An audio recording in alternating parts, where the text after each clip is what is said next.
ప్రియ భగవద్బంధువులారా, ఈనాడు మహా అదృష్టమైన రోజు మనందరికీ మహా నైవేద్యమైనటువంటి ఈ ప్రసాదాన్ని అందరూ కలిసి ఒకసారి కూర్చుని తినడం ప్రారంభం చేస్తున్న సంప్రదాయం పెరిగిపోతున్న పరిస్థితి వాతావరణంలో ఇది చాలా మనకి అనుభవాన్ని ఇస్తుంది.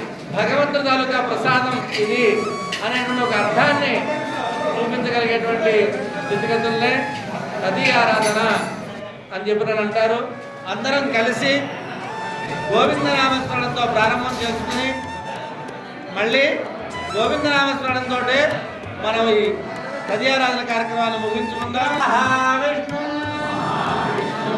జ్వలంతం సర్వతోముఖం నృసింహం